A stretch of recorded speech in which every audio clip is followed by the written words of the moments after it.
आचार्य उमा स्वामी जी महाराज ने इस तत्वार सूत्र में गागर में सागर भरा है, ये आपने विनम्र सागर जी के मुख से सुना था। इन 10 अध्यायों में चारों अनुयोगों का वर्णन है। महाराज जी, चारों अनुयोगों का कैसे? प्रथमानुयोग तो वो कहलाते जिसमें पुराण पुरुषों का आदि ये वर्णन होता है, कथानक आदि होते हैं, चरित्र का वर्णन होता है। फिर कैसे? तीसरे अध्याय में एक सूत्र आता है, भरत ऐरावतीयो वृद्धि ह्रासौ षट समयाभ्याम उत्सर्पिण्यौ सर्पिणीभ्याम। इसमें उत्सर्पणी और सर्पिणी काल की जो चर्चा की है वो प्रथमो नियोग का विषय है।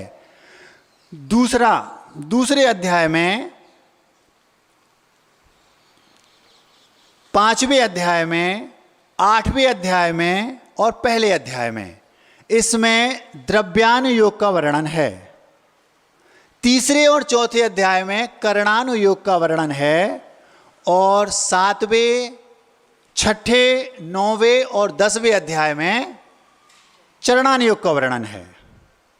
फिर से सुन लो, प्रथमानुयोग का वर्णन तीसरे अध्याय के एक सूत्र में, और भी एक दो जगह आप चाहें तो पारिशेष न्याय से निकाल सकते हैं।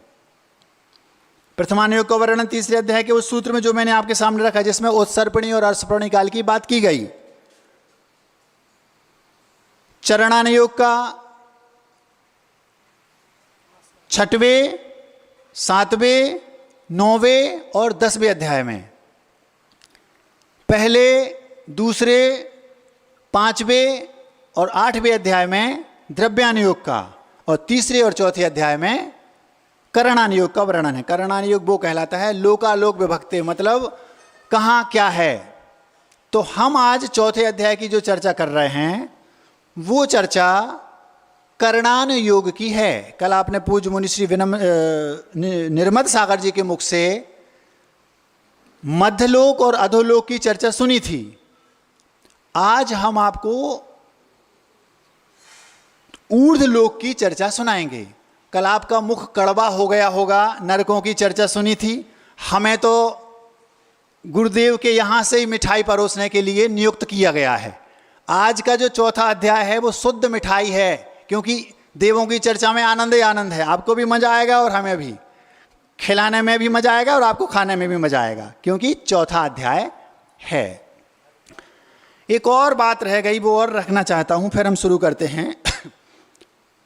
मोक्ष सब मानते हैं, कोई भी दर्शन हो सब मोक्ष मानते हैं, चाहे वो जैन दर्शन हो, चाहे वो बौद्ध दर्शन हो, चाहे वो मीमांसक, नैयायिक आदि आदि कितने भी कोई भी हों, सारे के सारे किसी न किसी अपेक्षा से मोक्ष मानते हैं। मोक्ष में किसी का कोई विवाद है ही नहीं।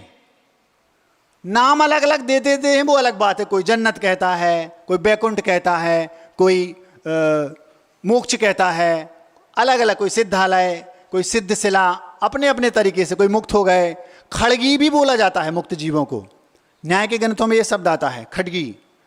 तो मोक्ष में किसी का कोई विवाद नहीं है, इसलिए मोक्ष की चर्चा केवल 9 सूत्रों में की गई। 10वें अध्याय में, 10वें अध्याय में किसकी चर्चा है? मोक्ष तत्व की, केवल 9 सूत्रों में।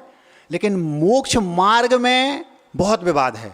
हर एक व्यक्ति, कोई दिगंबर होकर मोक्ष जाना चाहता है, कोई वस्त्रों के साथ मोक्ष जाना चाहता है, कोई स्त्री को मोक्ष ले जाना चाहता है, कोई पीले वस्त्र, कोई नीले वस्त्र, कोई अपने अपने तरीके से, सबके कोई सामग्री लेके मोक्ष जाना चाहता है, कोई, बहुत व्यवस्थाएं हैं, सब अपने अपने तरीके से मोक्ष जाना चाहते हैं। तो मोक्ष मार्ग में बहुत विवाद है, सबकी अपनी अपनी मान्यताएं हैं। इसलिए मोक्ष मार्ग का कथन करने के लिए 9 अध्याय, और मोक्ष का कथन करने के लिए केवल 9 सूत्र 10वें अध्याय में। और बहुत सी बातें हैं, लेकिन अब इतना ही पर्याप्त है। हम चलते हैं मिठाई के खिलाने के लिए। देव, मध्यलोक और अधोलोक, अधोलोक में नारकी और मध्यलोक में मनुष्य, ऐसा नहीं। मध्यलोक में मनुष्य और त्रियंच, और देव अधोलोक में नारकी, ऐसा नहीं है। पहले सूत्र में हम चढ़ते हैं, फिर इसको पूरा खोलेंगे। देवास चतुर्णिकायाः, ये चौथे अध्याय का पहला सूत्र है। इसमें इन्होंने कहा देवाः चतुर्णिकाया, वो सा जो है विसर्ग का सा हो गया चा के आने के कारण। देव 4 निकाय के होते हैं। अब यहां पर 4 कौन कौन से? भवनवासी, व्यंतर, ज्योतिषी और वैमानिक, ये 4 निकाय के होते हैं।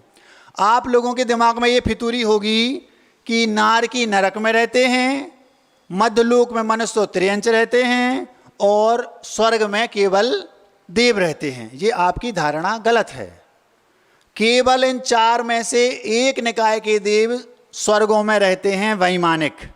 जो शेष 3 हैं, व्यंतर, भवनवासी और ज्योतिष्क, वो मध्यलोक में रहते हैं, लेकिन कहलाते देवगति नाम कर्म का उनका उदय होता है, लेकिन रहते मध्यलोक में। महाराज जी मध्यलोक में कहाँ रहते हैं?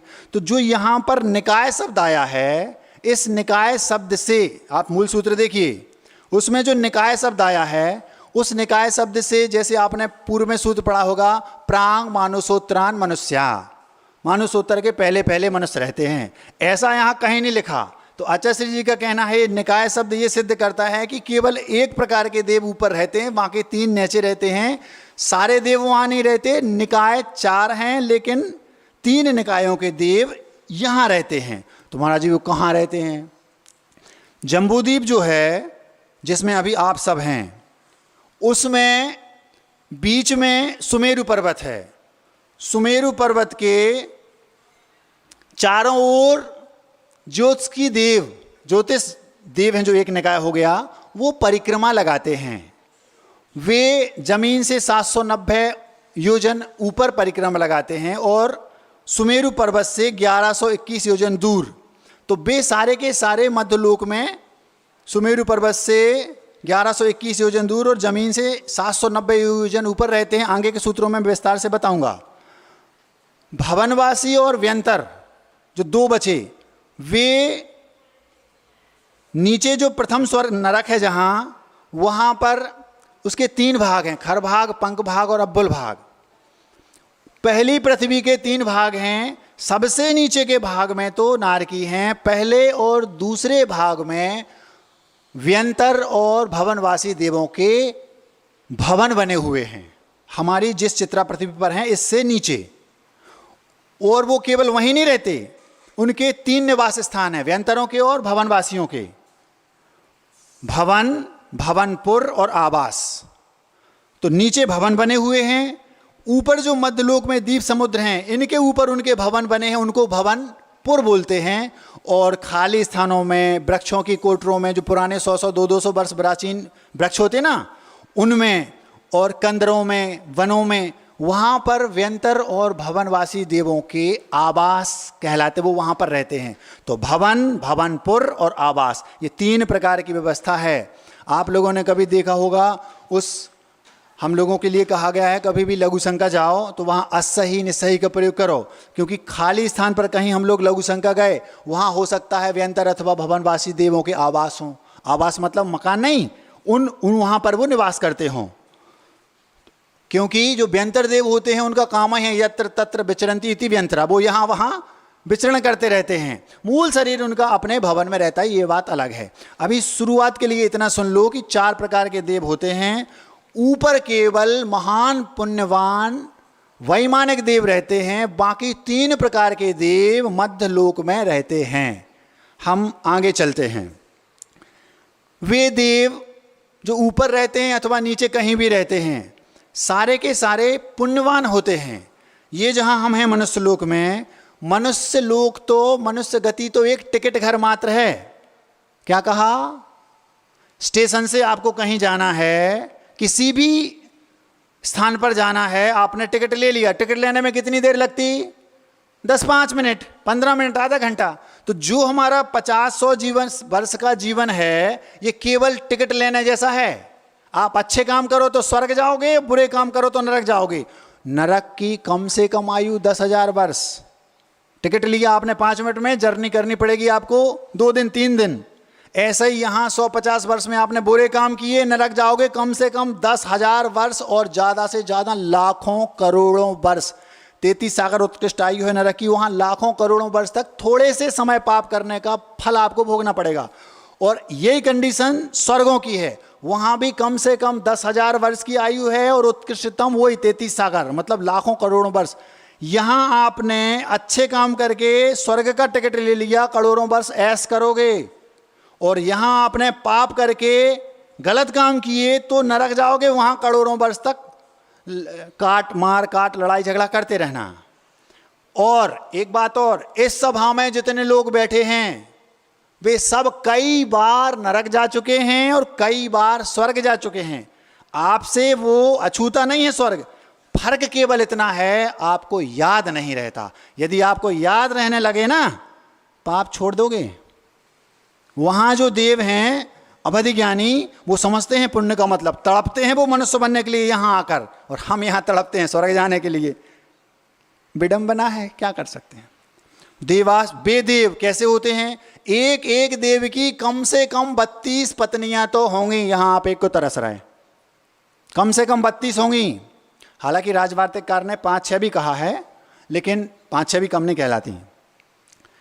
वे देव विक्रिया कर सकते हैं, उनका कोई काम नहीं करना, ना उनको खेती करना, ना किसी की नौकरी चाकरी करना, ये कुछ नहीं करना। केवल दिव्यंती क्रीडयंती थी देवा, वो कीड़ा करते रहते हैं, शोभायमान होते रहते हैं, आनंद लूटते रहते हैं बस।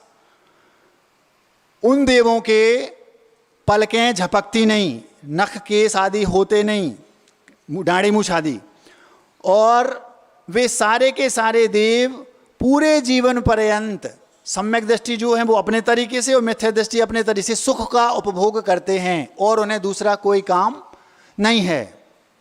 आप जैसा खाते वैसा वो नहीं खाते। जितने सागर की आयु है, मान लो किसी की 15 सागर की है, 20 सागर की है, उतने 1000 वर्ष में भूख लगेगी। आपने जैसा नल खोलने के लिए स्विच दबाया और नल में से पानी आ गया, ऐसे ही उनने मन में भाया और कंठ से अमृत झर गया। हो गए कितने वर्ष के लिए फुर्सत। अब भूख कब लगेगी, जितने सागर की आयु उतने 1000 वर्ष बाद आहार, और उतने पक्ष बाद श्वासोश्वास। आपको हर मिनट में कई बार श्वासोश्वास लेनी पड़ती है, लेकिन उन दो देवों के साथ ये स्थिति नहीं है। मान लो किसी की 33 सागर की आयु है, तो 33,000 वर्ष बाद उसको भूख लगेगी, और 33 पक्षवास उसको श्वासोच्छ्वास लेना है, बस इतने में काम उसका हो गया। सारी चीज़ें एकदम अल्टीमेट हैं। एक हीरा पन्ना में निकल आए तो लोग पगलाते हैं, वहाँ उनकी नालियाँ हीरे की बनी है, यद्यपि नालियाँ नहीं होती वहाँ, लेकिन कह रहे हैं हर चीज़ वहाँ हीरा मोती माणिक क्यों बिखरे जैसे अपने धूल पड़ी रहती। वो सब आप देख चुके हैं, ज़्यादा बोलना ठीक नहीं, आगे चलते हैं। तो देव 4 निकाय के होते हैं। कभी मन में भावना नहीं लाना कि मैं देव बन जाऊं, क्योंकि देव बनने के बाद भावना लागोगे कि मैं मनुष्य बन जाऊं, दीक्षा लेके मोक्ष चला जाऊं। ये ऐसा ऐसा टिकट घर है, यहाँ से आप नरक भी जा सकते, स्वर्ग भी जा सकते, त्रियंच भी बन सकते, मनुष्य भी बन सकते। और केवल मात्र मनुष्य गति ऐसी है कि यहाँ से आप इस संसार के झंझट से मुक्त होकर के भगवान बन सकते हैं। केवल मनुष्य भाव है, आपको अपनी कीमत पता नहीं है। शेर के बच्चे हो, बकरियों के साथ मैं कर रहे हो। देवास चतुर्निकाया, 4 निकाय के देव होते हैं। आदितस त्रिषु पीतांत लेश्याः। सूत्र में आपको जोर से उच्चारण करना चाहिए, जोर से उच्चारण करोगे तो उससे पुण्य संचय भी होगा और आपके मुख पर वो सूत्र बैठ भी जाएगा। आदितस त्रिषु पीतांत लेश्याः। आदि के 3 निकायों में, वैमानिक को छोड़ दो, भवनवासी, व्यंतर और ज्योतिषी, इन 3 निकायों के देवों में पीतांत लेस्या, पीत लेस्या अंत में है, जिसके ऐसी लेस्या होती। लेस्या के बारे में कल पूज्य मुनि श्री ने आपको बताया था। भावों की परिणति जो है, उसका जो थर्मामीटर है कि कितने कालेपन इसके भावों में है, कितना वाइटनेस इसके परिणामों में है, मतलब परिणामों का तारतम्य जिसको बोलते हैं। कसायों से अनुरंजित योगों की प्रवृत्ति का नाम लेस्या है। ये थोड़ा आपके लिए कठिन हो जाएगा, तो आप ये मानो हमारे भाव कितने काले हैं और कितने सफ़ेद हैं। सफ़ेदी से कालेपन के बीच के 6 उनने एक थर्मामीटर बनाया कि यहाँ से लेकर यहाँ तक सबसे ऊपर हैं तो शुक्ल लेस्या और सबसे नीचे हैं तो कृष्ण लेस्या, बीच में नील कापोत पीत पद्म। ये तो जैसे जैसे आपके परिणाम उज्जवल होते हैं वैसे वैसे आपकी लेस्या अच्छी होती जाती है। ये उस लेस्या का अर्थ है। आदितः, जो स्वाध्यायी लोग हैं, पंडित जी इस शब्द को ध्यान से देखें। आदितः ये शब्द कहीं और नहीं मिलेगा, केवल गुरु जी की देन है। उसमें लिखा आदितः दोनों में लगाना, मतलब त्रिशु माने 3 निकायों में, भवनवासी व्यंतर ज्योतिषी और पीत लेस्या, लेस्या में भी आदितः शब्द लगाना। आदि से 4 लेस्या, कृष्ण, नील, कापोत और पीत, ये चारों लेस्याएं, और भवनवासी व्यंतर और ज्योतिषी, ये तीनों प्रकार के देव इनके होती हैं। मतलब आदितः शब्द आदि दीपक है, दोनों में लगाना, निकायों में भी और लेस्या में भी। अब इस सूत्र में थोड़ी सी विडंबना है, जो स्वाध्यायी लोग हैं वे ध्यान से सुने। सर्वार सिद्धि में ये कहा आदित्य त्रिशु पीतांत लेस्या, पर्याप्त अवस्था में अथवा अपर्याप्त अवस्था में कोई भेद नहीं किया। आचार्य जी का कहना है, आपकी भाषा में समझा दूं, पर्याप्त वो कहलाता है कि जैसे ही जन्म लिया और एक प्रकार से स्टैंड हो जाना, मतलब वो एक्टिव हो गया, अपनी भाषा में आप लोगों को समझने के लिए। और विद्वान पर्याप्त अपर्याप्त का अर्थ अच्छे से समझते हैं। तो इनका ये कहना है कि चाहे वो अपर्याप्त हो चाहे पर्याप्त हो, वो दोनों में उसके पास चारों लेस्याएं होंगी, सर्वार सिद्धि, राजवार्तिक आदि आदि ग्रंथों में। लेकिन धवला जी में कहा अपर्याप्त अवस्था में इन तीनों प्रकार के देवों के 3 लेस्याएं होंगी, अशुभ, कृष्ण, नील और कापोत, और पर्याप्त होते ही जघन्य पीत लेस्या हो जाएगी। एक तीसरा मत है जीवकांड का, जो विद्वान लोग हैं वो ध्यान से सुने। जीवकांड में कहा अपर्याप्त अवस्था में भी चारों लेस्याएं होती हैं। उन्होंने कहा कैसे? तो उन्होंने कहा जो जीव भोग भूमि से मर करके देव होता है, भवनित्रिक में जाता है, वो जीव नियम से मध्यम पीत लेस्या के साथ वहां पहुंचता है। तो वहां अपर्याप्त अवस्था में मध्यम पीत लेस्या रहती है और पर्याप्त होते ही जघन्य पीत हो जाती है। क्योंकि भोग भूमि का जीव नियम से देव ही बनता है। सम्यक दृष्टि होगा तो वैमानिकों में जाएगा और मिथ्या दृष्टि होगा तो भवनित्रिक में जाएगा। इसको देव दुर्गति भी बोलते हैं। भवनवासी व्यंतर ज्योतिषी ये देव दुर्गति जैसा कहलाते, भवनित्रिक मतलब देव तो बना लेकिन नीची क्वालिटी का। ये 3 प्रकार से आप समझ लेना। जीवकांड में अलग कहा, धवला जी में अलग कहा और यहां अलग कहा। सामान्य से आपको इतना समझना है, तीनों निकायों के देवों में 4 लेस्याएं होती हैं, इससे ऊपर की लेस्या नहीं होती। मतलब उनकी भावों की में क्वालिटी उतनी हाई लेवल की नहीं होती। दशाष्ट पंच द्वादश विकल्पाः कल्पोपपन्न पर्यंताः। अब जो निकाय आपने बताए उनमें कितने कितने भेद हैं वो बता रहे। 10 भवनवासियों के 10 भेद, व्यंतरों के 8 भेद, ज्योतिष्क के 5 भेद और वैमानिकों के 12 भेद। इतना अभी विकल्पा मतलब भेदा, भेद। इतने विकल्प वाले ये चारों होते हैं। भवनवासी के 10, व्यंतरों के 8, ज्योतिष के 5 और वैमानिकों के 12। केवल वैमानिक ये 12 भेद वाले ही ऊपर रहते हैं, बाकी सब मध्यलोक में रहते हैं। कल्पोपपन्न पर्यंता, कल्पोपपन्न वो कहलाता है जहां 16 स्वर्गों तक को कल्पोपपन्न कहते हैं। उसके ऊपर कल्पातीत, आगे सूत्र आएगा उसमें विस्तार से खोलेंगे क्योंकि घड़ी तेज चल रही है। इंद्र सामानिक त्रायस्त्रिंश पारिषदात्म रक्षलोक पालानीक प्रकीर्ण काभियोग किलविशिकाश्चैकशः।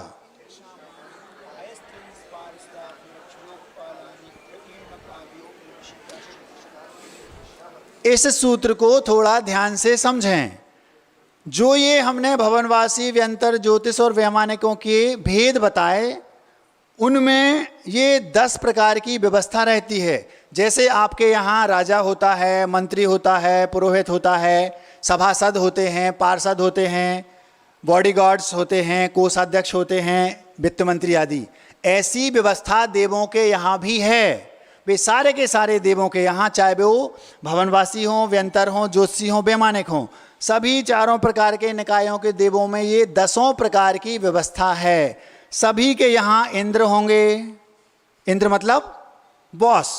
जैसे अभी हमारे यहाँ माना कि मोदी जी, इंद्र वो कहलाते हैं जिनके पास ऐश्वर्य भी होता है, आज्ञा आदि भी देते हैं। और सामानिक वो कहलाते हैं, वैल्यू तो इंद्रों जैसी रहेगी। जैसे हमारे घर में मान लो हमारे पिताजी की चलती है, लेकिन पिताजी का जितना सब लोग सम्मान करते हैं उतना ही सम्मान दादाजी का भी करते हैं, पिताजी के जो भैया हैं उनका भी करते, भले ही भैया की उतनी ज़्यादा चलता ना हो। क्यों? क्योंकि वो उम्र में तो उनके जैसे हैं, लेकिन ऐश्वर्य आदि सब उनका है, लेकिन आज्ञा देने की अनुमति, आज्ञा देने का पावर केवल इंद्र के पास है। तो जो आज्ञा देगा वो इंद्र, और बाकी सारी चीज़ें इंद्र के जैसी रहेंगी, केवल आज्ञा नहीं देगा वो सामानिक। जैसे हमारे पितामह होते ना, जैसे मोदी जी की माँ है राजमाता कह दो अपन, तो वो हो गई सामानिक, सामान्य से। फिर त्रायस्त्रिंस संस्कृत में त्रायस्त्रिंस माने 33।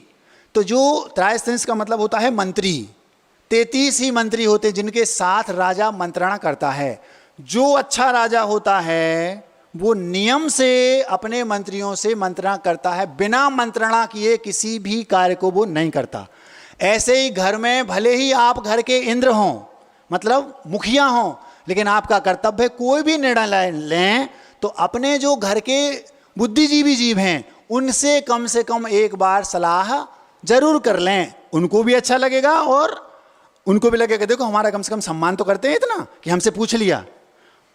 पहले के घरों में ये भी होता था, अगर जेठानी लौकी की सब्जी बना रही है तो देवरानी से पूछ लेती, दीदी वो कुछ क्या बना लें आज शाम को? होना कुछ नहीं है, चलना तो आप ही की है, लेकिन इतना उससे पूछ लिया तो उससे होता क्या है, आपसी तालमेल अच्छा बैठता है। तो ऐसे ही घर में कोई नियम निर्णय लेना है, उसकी शादी हम वही करेंगे। एक बार घर के 4 लोगों से पूछ लो, हमने ऐसा ऐसा सोचा है कि उसकी शादी अपन अपनी बिटिया की उससे कर रहे हैं, तो हो सकता है कोई ऐसी चीज़ वो बता दे जो आपको पता ना हो। तो ये एक अच्छे मुखिया का कर्तव्य है, बिना मंत्री के वो कभी भी किसी के साथ मंत्रणा किए कोई निर्णय नहीं लेता। तो ये 33 होते हैं, ये चारों निकायों में होते हैं। फिर त्रायस्त्रिंस पारिषद, जैसे आपके यहाँ पार्षद होते ना, वैसे पारिषद मतलब सभा में बैठने वाले लोग, मतलब पावरफुल, लेकिन सभा, जैसे इनकी जो अभी आपके यहाँ चुनाव हुए उसमें जो पार्षद थे, तो पार्षदों ने अध्यक्ष को चुन लिया, तो अध्यक्ष की जब सभा लगेगी तो उसमें वो बैठेंगे कि नहीं? जैसे पार्लियामेंट में सांसद होते ना, विधायक होते हैं, ऐसे ये पार्षद हो गए। अपनी इसमें जो नगर पालिका उसमें पार्षद होते हैं, तो वो सभा में बैठेंगे, उनका भी मूल्य रहता, कीमत होती है। वही तो उसको चुनते अध्यक्ष को, अभी तो चुना गया था आपके यहाँ, तो उसको बोलते हैं, ये मित्रों जैसे होते हैं। फिर ये सारी व्यवस्था चारों निकायों में होती है, आप ध्यान से सुनते जाना। फिर आत्मरक्ष जिसको आप बोलते बॉडीगार्ड, जो नेता होते हैं उनके साथ एक गनमैन चलता ना, वो बॉडीगार्ड, वो वहाँ भी होते। महाराज जी वहाँ बॉडीगार्ड की क्या ज़रूरत? वो एक दिखाने के लिए, कभी किसी नेता के बॉडीगार्ड ने किसी को मारा नहीं होगा, लेकिन वो हमेशा चलता, उसको अच्छी तनख्वाह भी मिलती। क्यों? क्योंकि उसका उससे ऐश्वर्य बढ़ता है। भैया उनके साथ 4 बंदूकधारी थे, साथ में गनर, ये तो वहाँ केवल शोभा के लिए हैं। फिर लोकपाल मतलब कोषाध्यक्ष, जिसको आप बोल सकते हैं वित्त मंत्री, जैसे भारत के वित्त मंत्री हैं ना मोदी जी के, वैसे ये इनका काम है कोष को संभालना। तो वहाँ महाराज जी कोष की क्या व्यवस्था है, वहाँ की व्यवस्था वहाँ जाके देख लेना, सब हम ही बताएंगे क्या। अनीक मतलब होता है सैनिक।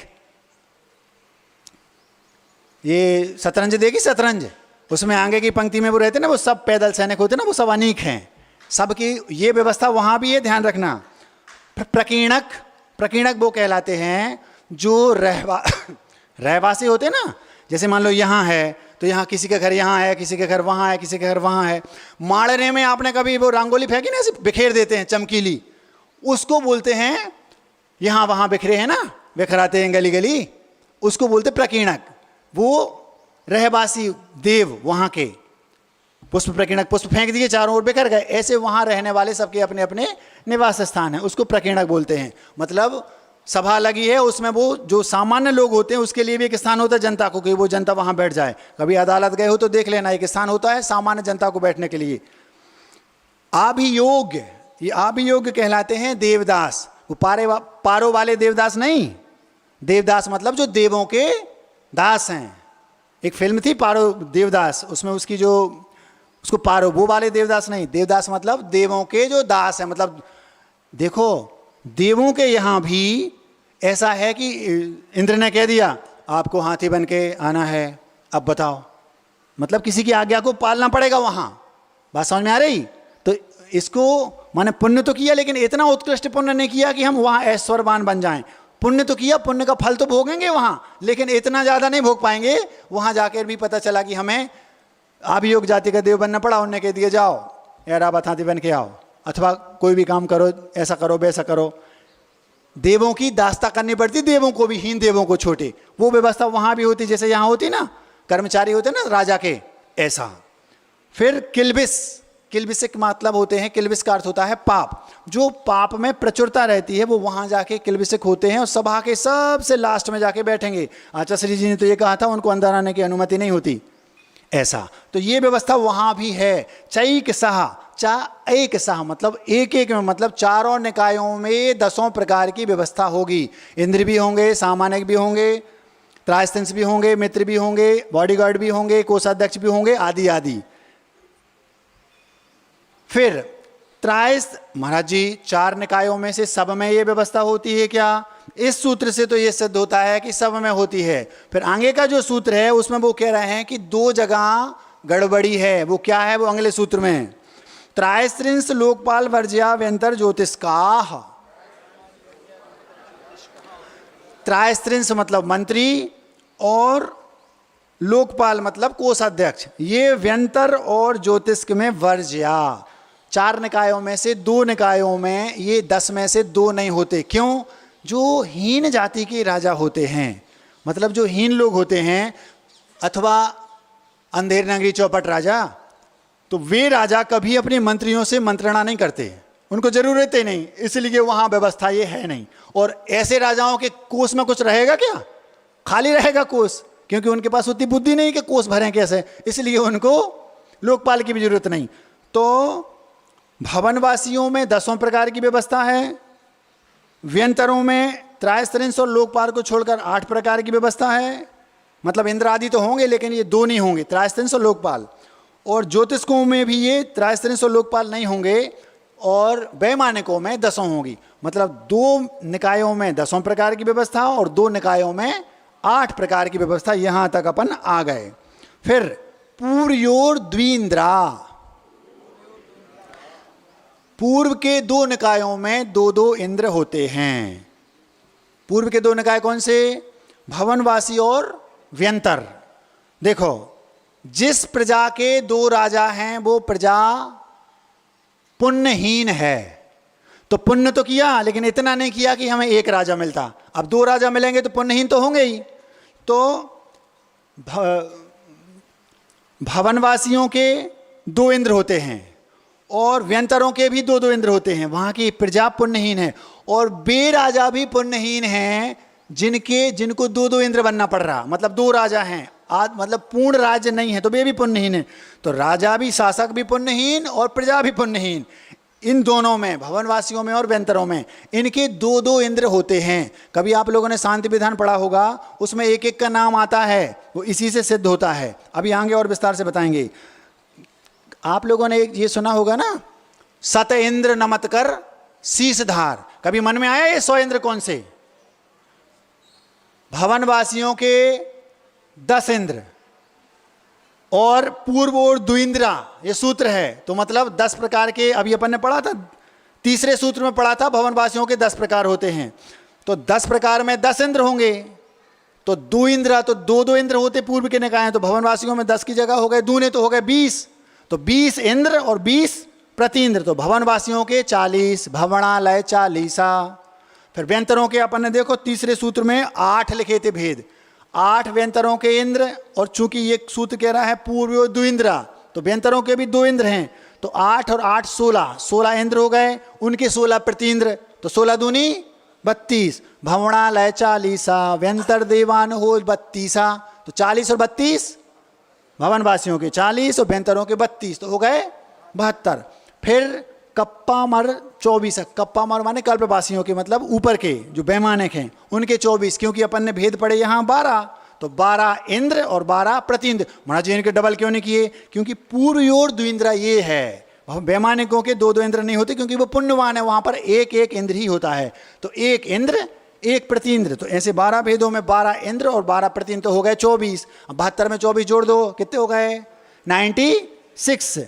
और एक हो गया, 2 हो गए ज्योतिषकों के, सूर्य और चंद्रमा। आपके मन में ये प्रश्न उठ सकता है, महाराज जी पंच कहा, 5 वेद हैं तो 5 इंद्र होना चाहिए। वो हम आपको 12वें नंबर के सूत्र में ये बात बताएंगे। तो 96 और 2 सूर्य और चंद्रमा कितने हो गए? 98। 2 और बचे, एक मनुष्यों का इंद्र चक्रवर्ती, 99 हो गए। एक त्रियंचों का इंद्र सिंह, सिंह को वनराज कहा जाता ना, त्रियंचों का बॉस है वो, लीडर इंद्र। ऐसे सत इंद्र नमत कर शीस धार, भवनालय 40, व्यंतर देवानु हो 32, कप्पा मर 24, चंद्रो सूर्य नर्यो तिरियो। ये एक हम जब पूजा करते थे तब पढ़ते थे, याद आ गया। 100 इंद्र होते। एक और दूसरी व्यवस्था है, कभी आपके मन में प्रश्न उठा होगा, उसका भी हम जल्दी से समाधान कर दे रहे। 32 देवों से 32 इंद्रों से प्रपूजित, ये शब्द आता है। तो 32 इंद्र कौन से महाराज जी? तो वहां आपको फिर तीसरे सूत्र पे चलो, 10 भवनवासियों के 10। अब यहां 2 इंद्र और ये सब कुछ नहीं लगाना, क्योंकि हमें 32 करना है शॉर्ट में। तो भवनवासियों के 10 प्रकार तो 10 इंद्र, व्यंतरों के 8 प्रकार तो 8 इंद्र 18, और ज्योतिषकों के 2 सूर्य और चंद्रमा 18 और 2 20, और द्वादश विकल्पा वैमानिका तो वैमानिकों के 12, 20 और 12 32। तो 32 जो इंद्र बोले उसको ऐसे लगा लेना, और 100 बोले तो वैसे लगा लेना, और समझ में नहीं आए तो जैसे लगाना हो वैसे लगा लेना। ठीक है? अब वो आगे बता रहे हैं, सूत्र आएगा उसका तब, क्योंकि घड़ी तेज चल रही है। काय प्रविचारा आ ऐशानाथ। प्रविचार कहते हैं कुशील सेवन को, अथवा मैथुन जिसको बोलते हैं। काय से प्रविचारा आ ऐशानाथ, ऐशान स्वर्ग तक भवनवासी, व्यंतर, ज्योतिषकी और सौधर केवल 16 में से पहले और दूसरे स्वर्ग तक। यहाँ जैसे मनुष्य और मनुष्यनी कुशील सेवन करते हैं, वैसे मैथुन सेवन करते, वैसे काय से यहाँ तक के देव सेवन करते हैं। प्रविचार। अब देखो पंडित जी, यहाँ संस्कृत के एक पंडित जी बैठे हैं, हमने सुना है दूर से आए हैं। इसमें प्रविचारा शब्द है, प्रा प्रकृष्ट रूपेण वि विशिष्ट रूपेण, चर धातु से ये शब्द बना है। इसमें प्रविचारा है, होना था प्रविचारा, क्योंकि वी उपसर्ग छोटा होता है, मतलब ह्रस्व होता है, इसमें दीर्घ किया। तो व्याकरण में एक सूत्र आता है, ये गुरुजी ने हम लोगों को बताया था, उपसर्गस्य घई मनुष्य बहुलम। इस सूत्र से इसको दीर्घ किया जाता है। जो व्यक्ति व्याकरणाचार्य हो वो ध्यान से सुन लें, ये मिस्टेक नहीं है। एक पंडित जी से पूछा, बोले महाराज जी प्रिंट मिस्टेक होगी। प्रिंट मिस्टेक होती है केवल एक आध जगह, सारे ग्रंथों में प्रिंट मिस्टेक नहीं होती। जब उसको खोजा तो गुरुजी ने बताया कि ये उस सूत्र से इसको दीर्घ किया गया है। चर धातु से चारा बनाया और वी उपसर्ग लगाया, प्रा उपसर्ग लगाया और फिर बी को दीर्घ कर दिया, प्रविचारा। ये व्याकरण से सिद्ध है, गलत नहीं है। किसी ने अगर गलत दिमाग में भर लिया हो तो उसको ठीक कर ले। कायप हैं कि हमारा ब्रह्मचर्य केवल काय से पल रहा है, मन में भी किसी के प्रति भाव आ गया, शब्द भी किसी के आपको अंदर अच्छे लग रहे हैं, रूप भी किसी का आपको अच्छा लग रहा है, स्पर्श भी आपने कहीं हो गया, तो भी आपके ब्रह्मचर्य में दोष है। इतना सूक्ष्म है जैनिज्म। सभी ब्रह्मचारी ब्रह्मचारिणियों को इस बात को ध्यान रखना। एक बार किसी पर नजर चली गई, दूसरी बार गई, मतलब दाल में कुछ ना कुछ तो काला है। ध्यान रखना, ज्यादा खोलना ठीक नहीं। इतने में आप समझ गए, बहुत समझदार है, हमने सुना है खजुराहो के लोग। शेषा स्पर्श रूप शब्द मना प्रविचारा। फिर परे अप्रविचारा, यहां प्रविचारा नहीं लिखा, यहां अप्रविचारा है। एक सूत्र आता है, एदोत्परा पदांते लोप मकारा। इस सूत्र के अनुसार अकार का खंडाकार हो जाता है ए और ओ आने पर। तो यहां परे में एक ही मात्रा है, इसलिए आ का खंडाकार ऐसा एस जैसा बन गया। वो उसका उच्चारण अथवा विग्रह करेंगे तो आ निकलेगा। 16वें स्वर्ग के ऊपर के देवों को प्रविचार न मन से, न शब्द से, न रूप से, न काय से है ही नहीं। अब देखो एक और बहुत बड़ी बात, जो लोग कहते हैं सुख स्त्रियों में है, मतलब 5 इंद्रियों में सुख है, 1 से घटा लो, 5 में घटा लेना, ऊपर के 16 स्वर्गों के ऊपर 9 ग्रेवियक, उसके ऊपर 9 अनुदेश, उसके ऊपर 9 अनुत्तर, ऊपर ऊपर के देवों को सुख तो अधिक है, ऊपर ऊपर के देवों के पास प्रविचार में कमी आती जा रही है। मतलब उसका जो निमित्त है उसमें, पहले काय से, फिर स्पर्श से, फिर रूप से, फिर शब्द से, फिर केवल मन में, 16वें स्वर्ग के ऊपर परे प्रविचारा, मतलब उसके ऊपर के स्वर्ग के देवों के अंदर प्रविचार है ही नहीं। कितनी बड़ी बात है। और सुख ज्यादा है, इसका मतलब है कि इंद्रियों में सुख नहीं है। अगर होता तो उनको ये सुख तो सबसे पहले चाहिए था, लेकिन वहां है ही नहीं। 16वें स्वर्ग के ऊपर स्त्रियों का कोई काम नहीं है, फिर भी वो ब्रह्मचारी नहीं कहलाएंगे। क्यों? क्योंकि संयम वहां नहीं है। संयम तो केवल यहां है जहां आप होकर भी नहीं बन रहे संयमी। आगे चलते हैं। भवन, अब वो सूत्र आ रहा है जो आपने तीसरे सूत्र में कहा कि भवनवासी 4 प्रकार के होते, उसमें 10 प्रकार के भेद हैं। तो भाई कौन से 10 हैं? उनके नाम आ रहे हैं।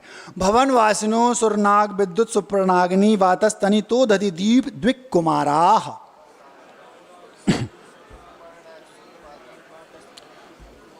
सभी चारों निकायों के देवों की व्यवस्था बताएंगे। जो सबसे पहले तीसरे सूत्र में 10 प्रकार के भवनवासी बताए थे, उनके 10 भेद बता रहे। भवनवासिना, भवनवासियों के असुर कुमार, नाग कुमार, विद्युत कुमार, सुपर्ण कुमार, अग्नि कुमार, वात कुमार, स्तनित कुमार, उदधि कुमार, द्वीप कुमार और दिक् कुमार। ये कुमार क्यों लगाया? अंत में जो कुमार शब्द है वो अंत दीपक है। जैसे आदितः पूर्व दीपक था दूसरे सूत्र में, ऐसे ये अंत दीपक है। इनमें सभी में ये लगाना। महाराज जी कुमार क्यों लगाया? सारे के सारे देव 16 वर्ष का जो एक कुमार होता है ना, सबसे सुंदर कोई पूरे जीवन काल में उम्र होती है तो 16 वर्ष की, उस समय वो जितना सुंदर होता है वैसे देव पूरे जीवन पर्यंत उतने सुंदर बने रहते। उनका बुढ़ापा नहीं आता, उनको कभी ये दुनिया भर के रोग आदि नहीं होते, तो वे जीवन पर्यंत कुमार रहते हैं, इसलिए उनको कुमार लगाया। ये भवनवासियों के 10 प्रकार हैं। व्यंतरों के 8 बताए थे। तीसरा सूत्र देखो, दशाष्ट, 10 हो गए भवनवासियों के, व्यंतरों के 8। वे 8 कौन से हैं? व्यंतराह किन्नर किमपुरुष महोरक गंधर्व यक्ष राक्षस भूत पिशाचाह।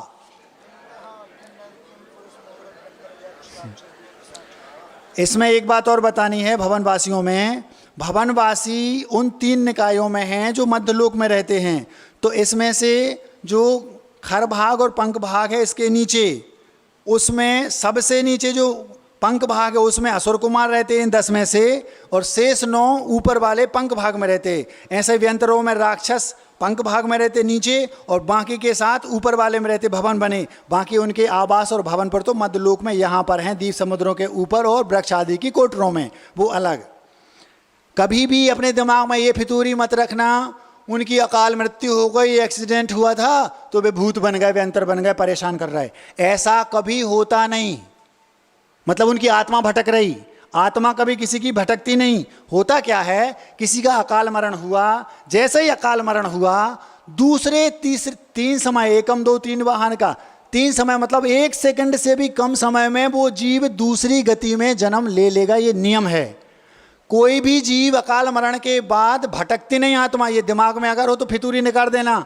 किसी भी जीव की आत्मा भटकती नहीं। जैसे ही मरण होगा, पूर्व में अगर उसने आयु बंद कर लिया है तो उस आयु में जाएगा गति में, और नहीं किया है तो तुरंत, जैसे आपका ट्रांसफ़र होना है, आप भोपाल में पदस्थ हैं और भोपाल से आपको जाना है मान लो कि विदिशा, तो आप सरकारी के कोई कर्मचारी हैं, आपसे कहा आपको विदिशा जाना है, आपको यहाँ से ट्रांसफ़र करना है। ठीक है, ट्रांसफ़र हो गया, कहाँ जाना है? तो वो आपको लेटर देंगे, आपको विदिशा। अगर लेटर नहीं देंगे तो ट्रांसफ़र करके भेजा कहाँ? यही कंडीशन हमारे साथ है। जैसे ही हमारी मृत्यु हुई, अगर पूर्व में आयु बांध ली है तो उस गति में जाएगा, उस आयु का भोग करेगा, और नहीं बांधी है तो उसको बोलते हैं असंक्षेप अद्दाकाल। जब तक आयु बंद नहीं होगा तब तक अकाल मरण के बाद भी वो जीव वहां जा नहीं सकता। अकाल मरण के पहले आयु बंद होगा, आपको बताया जाएगा आपको कहाँ जाना है, विदिशा जाना है लो, लंदन जाना है लो, जहां भी जाना हो, तो पहले वो आपको आयु बंद होगा फिर जाएगा, तो वहां आपको पहुंच जाएगा। तो जो भटक रही महाराज जी, कभी कभी लगता तो है कि हमारे दादाजी गए बाद में परेशान कर रहे हैं, वे दादाजी भवनवासी व्यंतर आदि हो गए होंगे, देवगति मान ली, लेकिन उसमें वहां से आकर वो व्यंतर यहां वहां भटकते रहते हैं, वो आके चले गए, तो वो देवगति के देव हैं। पूर्व में आपसे स्नेह होगा इसलिए आपके पास आके परेशान कर रहा है, अथवा आपका अच्छा भी कर सकते हैं यदि आपके मित्र हैं तो वो भटकते नहीं, ये ध्यान रखना। कोई आत्मा भटकती नहीं, तुरंत दूसरी गति में जाएगी, या तो मनुष्य में या त्रिंच में या देव में या नारकी में। और अगर मुक्त होना हो तो महाराज बन के केवल ज्ञान प्राप्त करो और झंझट से मुक्त हो जाओ, होना हो तो देख लो। अब व्यंतरा, किन्नर, किमपुरुष, महोरग, गंधर्व, यक्ष, राक्षस, भूत, पिशाच, इसका उच्चारण कर लिया। व्यंतरों के 8 भेद हैं, किन्नर, किमपुरुष, महोरग, गंधर्व, यक्ष, राक्षस, भूत और पिशाच। किन्नर वे कहलाते, व्यंतरों में भी किन्नर होते, ये जातियां हैं व्यंतरों की। किन्नर आप समझते हो, जो आपके यहाँ जो गान आदि करते रहते ना, वे किन्नर। ऐसे देवों में भी होते हैं जिनको गाने में बहुत रुचि है, वे किन्नर। किमपुरुष, जिनको एक प्रकार से वासना सेवन में, मतलब कुशील सेवन में अथवा मैथुन सेवन में जिनकी रुचि रहती है, वो किमपुरुष कहलाते हैं। महोरग, औरग मतलब होता है सर्प, महा माने महान सर्प, तो जिनको सर्प की आकृति बनाने का, सर्पाकार रूप धारण करने का ज़्यादा कौतूहल रहता है, वो महोरग जाति के व्यंतर देव हैं। गंधर्व, जो इंद्र के सभा में गायन आदि करते हैं, वे गंधर्व कहलाते हैं। यक्ष, जिसको कोषागार में नियुक्त किया जाता है, कोषाध्यक्ष जो होते हैं ना कोषागार में, प्राय आपने देखा होगा पुराने जो जहाँ पर हमारा धन गड़ा होता है वहाँ प्राय निकल आते हैं, ये उसी की कैटेगरी के हो सकते हैं अनुमान से। फिर राक्षस, जिनको बहुत बीभत्स रूप बनाने में अच्छा लगता है, विकराल रूप बनाएंगे, टेढ़ा टेढ़ा डरावना, वे राक्षस। और भूत और पिशाच, ये कल्पना नहीं है, आप सोचो कि कल्पना है भूत पिशाच, भूत आ गया भूत, बहुत सुंदर, और ये एक जातियां हैं, भूत और पिशाच, ये देवों की, व्यंतर देवों की जातियां हैं। प्रत्येक देव सुंदर होता है, बहुत सर्वांग सुंदर होता है, चाहे वो भले ही वो व्यंतर हों, भवनवासी हों, ज्योतिषी कोई भी हों। तो ये भूत आ गए टेढ़े टाढ़े, ऐसा नहीं, ध्यान रखना। 8 प्रकार के ये हैं, विक्रिया से बन जाते हैं, वो एक अलग बात है। अब आपको एक बात बताएं, अभी जो आपने 10 प्रकार की इंद्र सामान्य की व्यवस्था देखी थी, आप जब शांति विधान करते हैं, किन्नरेंद्र आए, किम पुरुषेंद्र आए, महोरगेंद्र आए, तो महोरगों के भी इंद्र सामान्य त्रायस्त्रिंश आदि 10 प्रकार के होंगे, किन्नरों को भी 10 होंगे, ये 8 प्रकार के 2 छोड़ के जो बताया था। ऐसे ही असुर कुमार, नाग कुमार, विद्युत कुमार, इन सब में विद्युतेंद्र आए, सुपर्णेंद्र आए, वो सब के इंद्र भी हैं और 10 प्रकार की व्यवस्था है, ये ध्यान रखना। अब सबसे महत्वपूर्ण सूत्र जिसमें आज विज्ञान और वीतराग विज्ञान में टक्कर है, ध्यान से सुनने योग्य है, ज्योतिष का सूर्य चंद्रमसौ ग्रह नक्षत्र प्रतीणक तारकाश्च।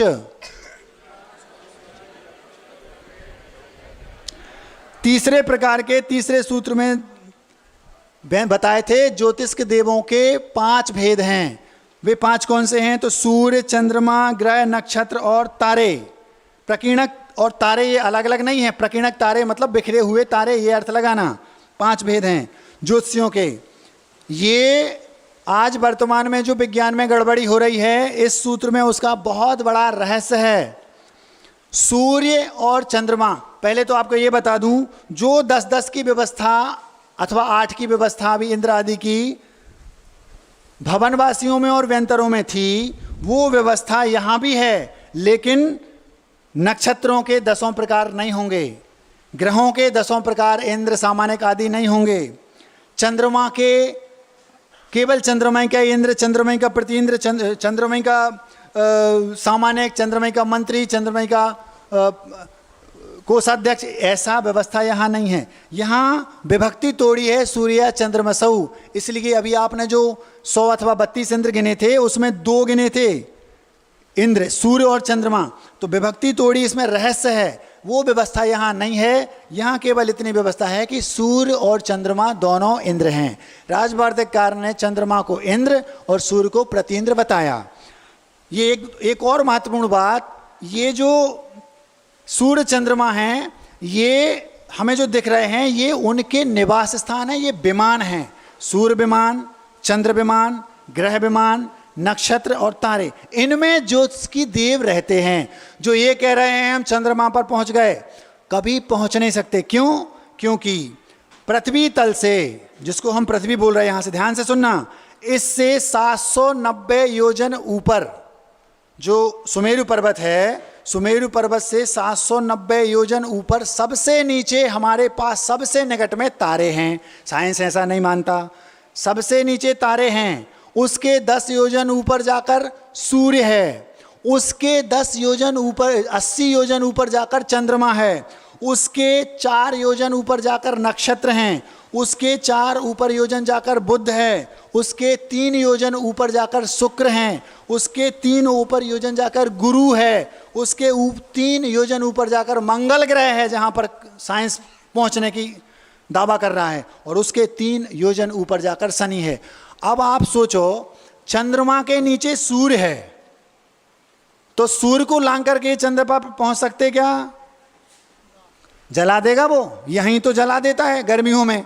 लाखों किलोमीटर दूर होने के बाद सूर्य हमें यहाँ जला देता है, वहाँ उसके सामने से निकल जाएंगे?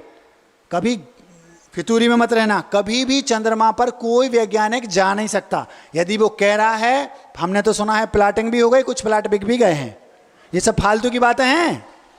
कोई भी मनुष्य चंद्रमा पर, क्योंकि वो और एक और बड़ी बात, उन्होंने कहा महाराज जी वहाँ पर मिट्टी भी लेके आए, वहाँ मिट्टी है ही नहीं, वहाँ की जो धूल है वो मणियों की है, वहाँ मिट्टी होती नहीं, क्योंकि वो। और एक बात, नींबू को आधा काटो, बनाओ, 2 टुकड़े कर लिए, नीचे से तो वो गोल है, ऊपर से फ्लैट है। आधे नींबू जैसे सारे ग्रहों के ज्योतिषी देवों के विमान हैं, जैसा नींबू होता ना, वैसा वहाँ पर नीचे से हमें गोल दिख रहा है, लेकिन ऊपर से मैदान है, उस पर उन सब ज्योतिषी देवों के विमान हैं। वहाँ सारे ज्योतिषी देव रहते हैं, निवास करते हैं।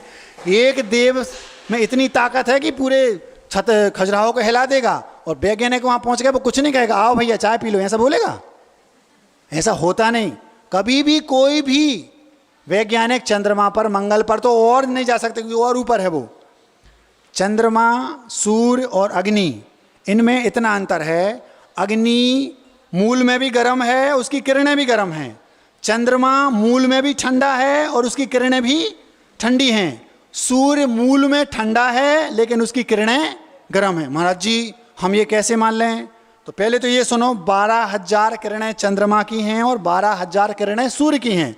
आपको ये ध्यान रखना है, सूर्य मूल में ठंडा है लेकिन उसकी किरणें गर्म हैं। कैसे मान लें? आपने वो देखा लेंस, लेंस के माध्यम से आप किरणों से आग लगा लेते हैं, उस लेंस के ऊपर हाथ रखना, आपको गर्म नहीं लगेगा, और उसमें इकट्ठा करके उसकी फोकस बना के और हाथ उसके नीचे रखना तो जल जाओगे। ये स्थिति ऐसी है, वहाँ मूल में वो बिल्कुल ठंडा, वहाँ पर देव निवास करते हैं, उनके घर हैं। सूर्य में, सूर्य ग्रह है जो, मतलब सूर्य जो ज्योतिषी देव है, विमान है जो उसमें, और इसको बोलते हैं आतप नाम कर्म का उदय। जो मूल में ठंडा, किरणें गर्म, वो आतप। जो किरणें तो ठंडी लेकिन चमकीली हैं, उसको बोलते हैं उद्योत। जैसे मणि आदि में उद्योत नाम कर्म का उदय, ऐसे चंद्रमा में उद्योत नाम कर्म का उदय है, उसकी किरणें ठंडी हैं। एक और बड़ी बात, साइंस में ये पढ़ाया जाता है कि चंद्रमा में किरणें नहीं हैं, सूर्य रात में दूसरी ओर रहता है, उसकी किरणें चंद्रमा पर पड़ती हैं, इसलिए चंद्रमा में रोशनी आती है। ये बिल्कुल गलत है। 12,000 किरणें चंद्रमा की हैं और 12,000 किरणें सूर्य की हैं। चंद्रमा की किरणें शीतल हैं और सूर्य की किरणें तीक्ष्ण हैं, इतना अंतर है, ये ध्यान रखना। हाँ, और एक बात और, एक चंद्रमा इंद्र है और सूर्य प्रतींद्र है। उसके परिवार में, मतलब इंद्र के परिवार में 28 नक्षत्र, एक चंद्रमा के परिवार में एक सूर्य, 28 नक्षत्र, 88 ग्रह, 66,975 कोड़ा कोड़ी तारे, ये एक सूर्य के चंद्रमा के परिवार में हैं। एक बहुत अच्छी बात, सोमवार को जो सूर्य आता है, मंगलवार को वो सूर्य नहीं आता। जबकि साइंस ये पहले नहीं मानता था, अब मानने लगा हो तो हम कह नहीं सकते। कैसे मानने लगा अब? साइंस कैसे मानने लगा? सोमवार की किरणों को मंगलवार की किरणों से मैच किया, रेस जो हैं वे मिली नहीं। सोमवार की बुधवार कैसे मिलती हैं और मंगलवार की गुरुवार कैसे मिलती हैं, इससे उन्होंने मान लिया हाँ जैनिज्म ठीक कहता है। ऐसी हजारों बातें हैं, 50 वो पहले नहीं मानते थे, मान चुके। हमने एक भी नहीं बदली, हम जहाँ थे वहीं हैं। धीरे धीरे धीरे उनको सब माननी पड़ेंगी, क्योंकि वो विज्ञान है और ये बीतराग विज्ञान है। समझे? हमने अपने प्रत्यक्ष देखा ना, अंतरंग से।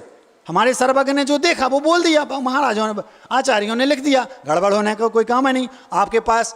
आज विज्ञान ये कहता है कि पृथ्वी गोल है, सूर्य चक्कर लगाता है, और हम कहते पृथ्वी गोल तो है, लेकिन आप गेंद जैसी गोल मान रहे हैं और हमारे यहाँ थाले के जैसी गोल है। और सुनो, उनके ही कुछ वैज्ञानिक, एक वैज्ञानिक हुए जे मैकडोनाल्ड अमेरिका के, उन्होंने कहा जैनिज्म ठीक कह रहा है, पृथ्वी थाली के जैसी गोल है। धीरे धीरे मानने लगे। कुछ 2-4 वैज्ञानिक अभी अभी कहने लगे हैं ये चंद्रमा पर नहीं गए, उल्लू बना रहा है, कहने लगे हैं। कुछ दिनों बाद वो खुद 20 बरस बाद वो बोलेंगे हाँ Jainism you are absolutely right, ऐसा बोलेंगे वो। लेकिन थोड़ा देर लगेगी, जब तक प्लाट बिक जाएंगे, पैसे वैसे आ जाएंगे। ठीक है। और सुनो, जो दिन रात हो रहे हैं, दिन रात हो रहा है ना, इसमें भी राज है। जो ग्रहण पड़ता है उसमें भी राज है। हमारे यहाँ से 790 योजन ऊपर और 110 योजन की पट्टी में सारे ज्योतिष देव हैं। सुमेरु पर्वत से 1121 योजन दूर, जमीन से 790 योजन ऊपर, 110 योजन की पट्टी में ये सारे ज्योतिष देव हैं। ये पूरे चक्कर लगाते रहते हैं सुमेरु पर्वत का, सारे के सारे, और उसी से दिन रात होते हैं। ये आगे सूत्र आ रहा है कैसे होते महाराज। 184 गलियां हैं सूर्य की और 15 गलियां हैं चंद्रमा की, और अपनी ऐसी ही गलियां हैं ग्रहों की अलग अलग। प्रत्येक गली में सूर्य चंद्रमा ग्रह परिवर्तित होते रहते हैं। इसी से आप ज्योतिष का, जो ज्योतिष होते हैं ना, वो सारा अनुमान इसी से लगाते हैं। आज से 50, 100, 1000, 500 वर्ष तक का भी हम निकाल कर वो बता देंगे केवल इसी के अनुमान से, क्योंकि उनमें गड़बड़ी नहीं होती। जो उनकी व्यवस्था है वो वैसी की वैसी व्यवस्थित है। नक्षत्र और तारे एक ही गली में हमेशा विचरण करते रहते हैं, लेकिन सूर्य चंद्रमा और ग्रह इनकी गलियां बदलती हैं। इसी से ये सब परिवर्तन होता है, दिन और रात का भेद होता है। 184 गलियां हैं। पहली गली से सूर्य चक्र लगाता है, दूसरी में जाता, तीसरे दिन तीसरी में, ऐसा करते करते 184 भी गली में जाएगा तो 6 महीने हो गए। ध्यान से सुनना, अभी आप जो बूढ़े लोग हैं वो अभी हाँ बोलेंगे। पहली गली से 184वीं गली में बढ़ता बढ़ता बढ़ता बढ़ता चौड़ा होता जाता है। 184वीं गली में पहुंचेगा, 6 महीने पूरे हो गए। उत्तरायण होता है और दक्षिणायन होता है। मकर संक्रांति से उत्तरायण शुरू हो जाता है और कर्कट संक्रांति से दक्षिणायन शुरू हो जाता है। 6 महीने का उत्तरायण, 6 महीने का दक्षिणायन। जब सूर्य प्रथम गली में रहता है, यहाँ से शुरू करते करते करते करते दिन बढ़ते बढ़ते घटते घटते, जब पहली गली में सूर्य रहता है तो दिन सबसे बड़ा और रात सबसे छोटी, क्योंकि नज़दीक है। और जब अंतिम गली में जाता है तो दिन सबसे छोटा और रात सबसे बड़ी, क्योंकि वो सबसे दूर पहुंच गया। तो ऐसा घूमते एक एक गली में रोज रोज करते करते वो वहाँ पहुँचता है। 6 महीने में वो सूर्य अंतिम पहुँचता है, वहाँ से वापस चलता है तो अयन बदल जाता है। ये हमारा जैन दर्शन है, बीतराग विज्ञान है। अब इसमें एक बात और, आपने कभी देखा होगा 25 दिसंबर के आसपास दिन और रात बराबर होते हैं। ऐसे ही वहाँ जून में दिन और रात बराबर होते हैं, उसको विषुवान दिन बोलते हैं, जिस दिन दिन और रात बराबर। जब वो 184 गली में से वापस आएगा तो 90-92वीं गली में जब वो होता है उस दिन दिन रात बराबर, क्योंकि वो आधे स्थान तक आ गया। और जब यहाँ से जाएगा 90-92वीं गली में तो भी दिन रात बराबर। तो इसके पीछे ये लॉजिक है। और एक बात, सूर्य के नीचे केतु विमान हैं। क्या कहा? सूर्य के नीचे केतु विमान हैं और चंद्रमा के नीचे 20 धनुष नीचे राहु विमान है चंद्रमा के। तो जो सूर्य के नीचे केतु विमान है उस केतु विमान के जब वो घूमते घूमते सूर्य के नीचे आ जाता है तब ग्रहण पड़ता है, सूर्य ग्रहण। सूर्य ग्रहण किससे पड़ता है? केतु विमान से। और चंद्रमा के नीचे राहु विमान है, 20 धनुष नीचे, उसके कारण चंद्र ग्रहण पड़ता है। जब भी सूर्य ग्रहण पड़ेगा तो अमावस्या के दिन पड़ेगा, और जब भी चंद्र ग्रहण पड़ेगा तो पूर्णिमा के दिन पड़ेगा। ये हमारे जैनिज्म में स्पष्ट लिखा है। 2 प्रकार के राहु होते हैं, एक दिन राहु और एक पर्व राहु। पर्व राहु से चंद्रमा पर पूर्णिमा को ग्रहण पड़ता है, और जो दिन राहु है वो 15 गलियों में जब चंद्रमा जाता है, उसके नीचे जो दिन राहु है वो एक एक कला को एक एक दिन में बढ़ाता जाता है। एकम, दोज, तीज, चौथ, ये आती ना 15वें तक। 15वें दिन वो पूरा कर लेगा और एक एक घटती जाएगी। ये पूरा का पूरा साइंस है, वीतराग विज्ञान। वो विज्ञान में इसमें बहुत अंतर है। 50 बातें वो मानने लगे हैं, 50 नहीं मानते। एक बात और, जब वो विचरण करता है ये विमान, तो पहली गली में महाराज जी छोटी सी राउंड बनेगा। जैसे आपने सर्कल बनाए, बहुत बड़े बड़े सर्कल बना लो, तो जो पास का सर्कल है महाराज जी वो तो छोटा है, तो सूर्य तो उसकी स्पीड तो एक सी रहती होगी। स्पीड एक सी नहीं रहती। शुरुआती गली में हाथी के समान मदमस्त चाल से सूर्य चलता है, धीरे धीरे, और जैसे जैसे वो आगे बढ़ता जाता है वैसे वैसे उसकी चाल में स्पीड बढ़ती जाती। मतलब चाहे 1 किलोमीटर का राउंड लगाना हो, समय 1 घंटा, चाहे 25 किलोमीटर का लगाना हो, समय 1 घंटा, तो क्या करना पड़ेगा? स्पीड बढ़ानी पड़ेगी। तो स्पीड बढ़ाता जाता है। मध्यम गलियों में घोड़ा जैसी चाल, और लास्ट की गलियों में सिंह जैसी चाल उसकी हो जाती। स्पीड इतनी बढ़ जाती है, ध्यान रखना। इसमें बहुत सारी बातें हैं, लेकिन समय बहुत हो गया, आगे चलते हैं। मेरु प्रदक्षिणा नित्य गतियो निर्लोके, ये सारे मेरु की, सुमेरु की परिक्रमा नित्य गतियों निर्लोके, मनुष्य लोक में लगाते रहते हैं।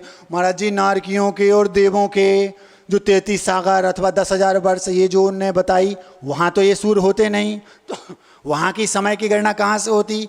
पूरे लोक की समय की गणना मध्य लोक के जो सुमेरु है उसके जो चक्कर लगाते हैं ये सूर्य चंद्रमा, यहीं से होती है, ध्यान रखना।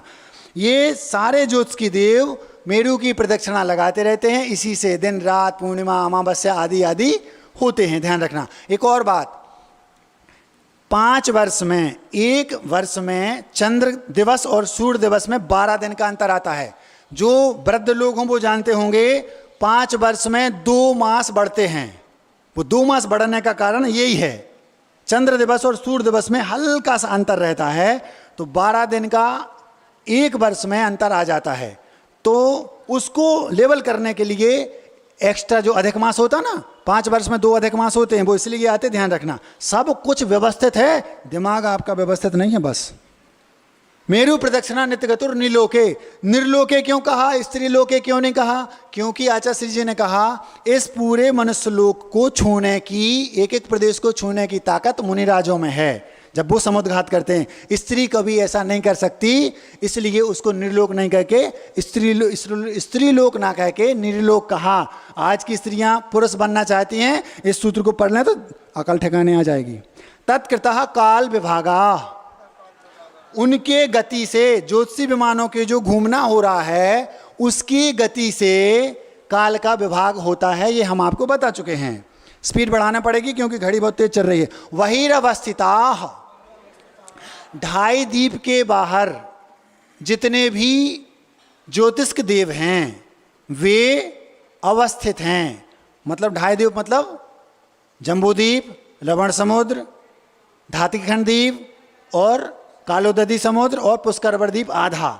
इस 2.5 द्वीप के बाहर जितने में मनुष्य हैं, इसके बाहर मनुष्यों को जाने की अनुमति नहीं है। वहाँ पर केवल त्रियंच रहते हैं अथवा देव वगैरह आते जाते रहते हैं, तो इसके बाहर मनुष्य नहीं जा सकते। इसके अंदर के ज्योतिष्क देव घूमते रहते हैं। इसमें भी 36 तारे ऐसे हैं जो स्थिर हैं, जिसको ध्रुव तारा आप कह सकते हैं। बाहर के सारे स्थित हैं। कितने सूर्य हैं? 1 2 नहीं, 2.5 द्वीप में 132 सूर्य और 132 चंद्रमा हैं। जहां हम हैं जम्बूद्वीप, वहां 2 सूर्य और 2 चंद्रमा हैं। जो सूर्य सोमवार को आता है वो बुधवार को आता है, मंगलवार को नहीं आता, ध्यान रखना।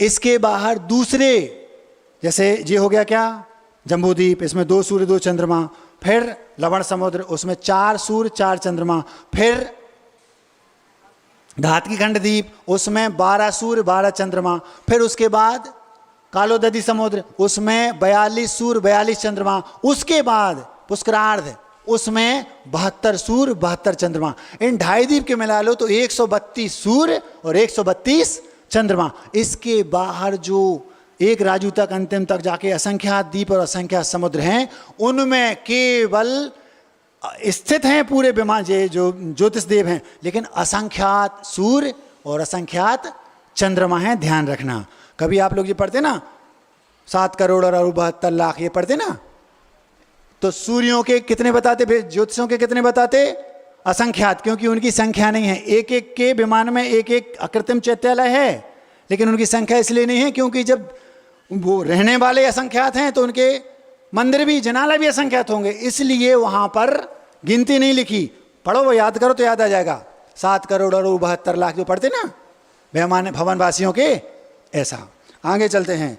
वैमानिका, 3 प्रकार के आपने महाराज देव बता दिए। भवनवासी, व्यंतर, ज्योतिष, इनकी सब व्यवस्था बता दी। ऊपर वैमानिकों की जो 16 स्वर्ग हैं उसकी क्या व्यवस्था है, तो वो वहां वैमानिक भी होते हैं, ये सूत्र से कहा। कल्पोपन्ना कल्पातीताश्च, अब ज्यादा मीठी मिठाई है। 16 स्वर्ग, वहां आनंद, उसके ऊपर 9 ग्रैव्यक, उसके ऊपर अनुदेश, उसके ऊपर अनुत्तर। कल्पोपन्न 16 स्वर्ग तक ये इंद्र आदि की व्यवस्था है, जो इंद्र सामान्य आदि जो बताए। इसके ऊपर सब अहमिंद्र हैं। अहमिंद्र मतलब कोई व्यवस्था अलग से नहीं, सारे के सारे अहमिंद्र, अहम इंद्र, मैं इंद्र हूं, ऐसे सब अहमिंद्र हैं। ऊपर ऊपर सुख ज्यादा है और विषय सामग्री कम है, लेकिन सुख ज्यादा है। इससे स्पष्ट होता है कि परिग्रह में सुख नहीं है। तो 16 स्वर्ग तक कल्पोपन्न और 16 स्वर्ग के ऊपर वो सब कल्पातीत। ऊपर ही ऊपर, ये सब ऊपर ऊपर हैं। सौधर्मी, सहंस, आनंद कुमार, महेंद्र, एक के ऊपर ऐसे ऐसे ऊपर ऊपर हैं युगल में। थोड़ा सा इसमें नया विषय ये है कि गुरुदेव का ये कहना है कि सब एक के ऊपर एक हैं, युगल नहीं है। ये उनका अपना विषय है, जो विद्वान हो वो अलग से बात कर लें। सौधर्म, ईशान, सानद कुमार, महेंद्र, ब्रह्म, ब्रह्मोत्तर, लांतव, कापिष्ट, शुक्र, महाशुक्र, सतार, सहस्वारेश्वानत, प्राणतयोर, रारणाच्युतयोर, नवश, ग्रैवेकेशु, विजय, वैजयंत, जयंता, पराजितेषु, सर्वार्थ सिद्धौ च।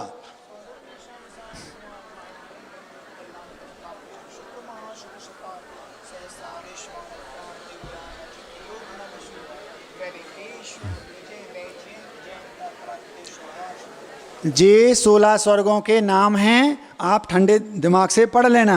सौधर्म, ईशान आदि। इसमें वो मुख्य बात बता रहा हूं क्योंकि घड़ी तेज चल रही है। वो ये है, यहां पर सहस्वारेशु, यहां पर विभक्ति तोड़ी। विभक्ति तोड़ी मतलब काम कुछ ना कुछ बड़ी बात है। वो बड़ी बात ये है, 12वें स्वर्ग का नाम सहस्रार स्वर्ग है। उस 12वें स्वर्ग के ऊपर घातायुष्क उत्पन्न नहीं होते। घातायुष्क वो कहलाते हैं जिनने पहले अच्छे भाव करके ऊपर के स्वर्ग की आयु का बंद कर लिया, बाद में संकलेश परिणाम किए और आयु को घटा लिया, स्थान को घटा लिया।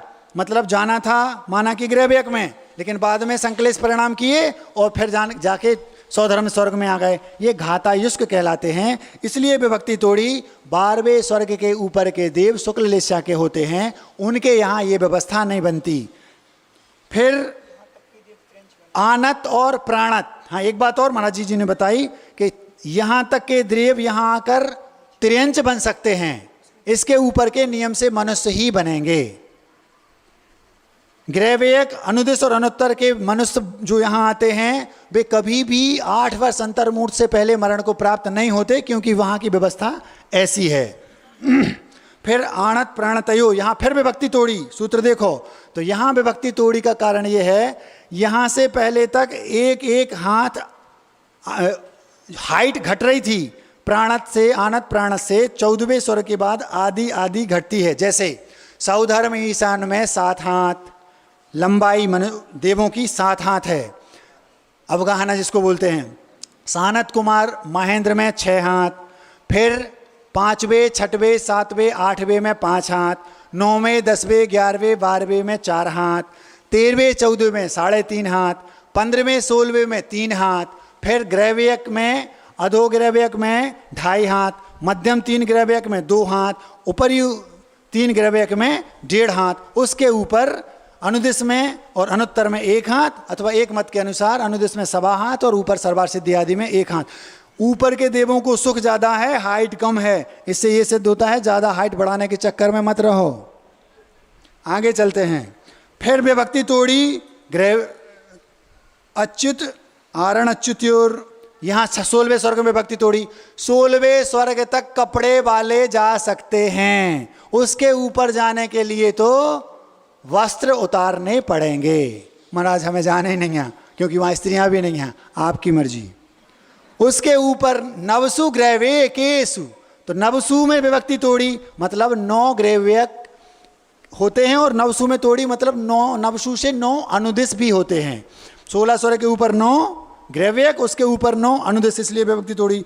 ग्रैव्य केसु में फिर विभक्ति तोड़ी, इसलिए तोड़ी क्योंकि अभव्य एक अभव्य मिथ्या दृष्टि जीव भी 9वें ग्रैव्यक तक जा सकता है, लेकिन वस्त्र उसको उतारने पड़ेंगे। मतलब ऐसा मुनिराज, ऐसे मुनिराज जो अभव्य हैं, 28 मूल गुणों का निर्तिचार पालन कर रहे, देखने में लगेगा कि 30 भाव में केवल ज्ञान प्राप्त कर लेंगे, लेकिन उन्हें कभी सम्यक दर्शन भी नहीं होगा। इसलिए अपनी चर्या अगर महाराज स्वयं से कह रहा हूँ अच्छी करो भी, मान लो इतराना नहीं, किसी का कोई ठिकाना नहीं क्या हो। आगे चलते हैं। फिर विजय वैजयंत जयंत अपराजितेषु, यहाँ विभक्ति तोड़ी। इसका मतलब ये है कि यहाँ तक के देवों की 5 जो अनुत्तर हैं सबसे ऊपर विभक्ति तोड़ी। यहाँ जघन्य और उत्कृष्ट आयु होती है, ऊपर के जो सर्वार सिद्धि उसमें 33 साकर उत्कृष्ट आयु ही होती है। एक मत के अनुसार पल्लुपम का असंख्यात भात कम भी होती है जघन्य, वो एक अलग बात है। इस प्रकार यहाँ विभक्ति तोड़ी। हम आगे चलते हैं। स्थिति प्रभाव सुखद द्युति लेशा विशुद्धीन्द्रियावधि विषय तोधिकाः, नीचे के देवों से ऊपर के देवों में सब कुछ अधिक है। स्थिति मतलब ज्यादा आयु पाना पुण्य का काम है। जैसे जैसे ऊपर के ऊपर जाएंगे वैसे वैसे आयु उनकी बढ़ती जाएगी, ये स्थिति हो गई। प्रभाव जैसे मान लो नीचे के देव की 20 सागर और ऊपर के 22, फिर 33, ऐसी। तो जितने ऊपर का देव होगा सुख उसको ज्यादा है, आयु उसकी ज्यादा रहेगी। प्रभाव साप अनुग्रह मतलब किसी को शापित करना अथवा किसी पर उपकार करना, इसका जो पावर होता है वो भी ज़्यादा होगा। जैसे पार्षद का पावर थोड़ा है, अध्यक्ष का पावर ज़्यादा है, सांसद का पावर और ज़्यादा है, और मंत्री केंद्रीय मंत्री का और ज़्यादा है। ऐसा तो जैसे जैसे लेवल बढ़ता जाता है वैसे वैसे इनकी साप मतलब उनका जो प्रभाव है वो बढ़ता जाता है।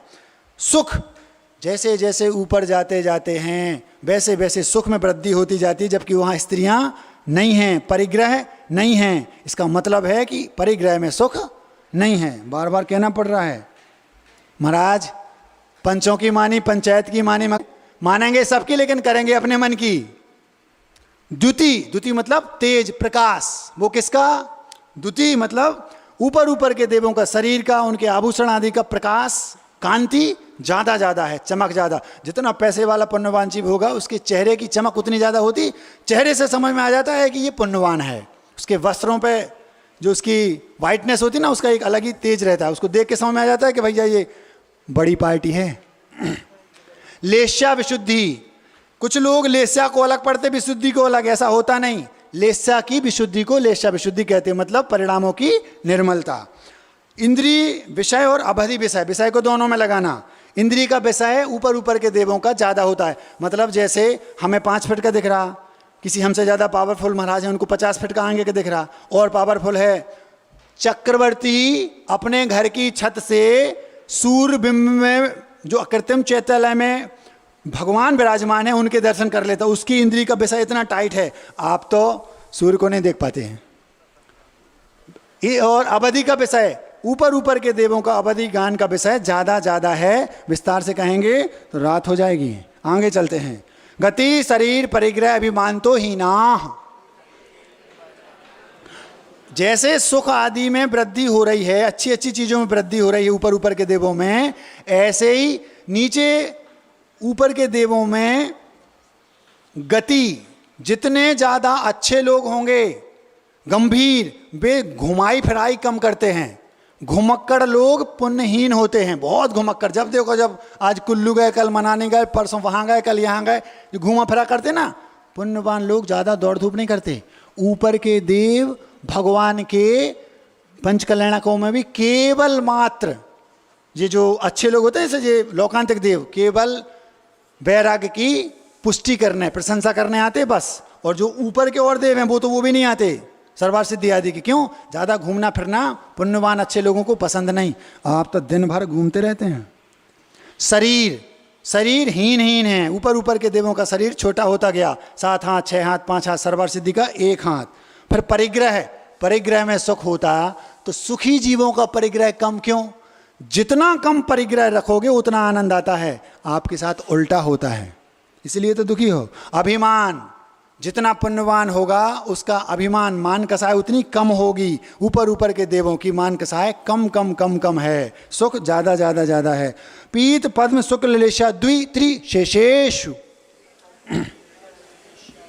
आप घबराना नहीं, अभी आधे सूत्र हुए हैं, लेकिन स्टीयरिंग और एक्सीलेटर दोनों अपने हाथ में है। कब मोड़ना है, कब स्पीड बढ़ाना है, चिंता नहीं करना। बनिया की बारात है, कितना ही लेट पहुंचा, लेकिन अंथऊ के समय तक तो पहुंचा ही जाएगी।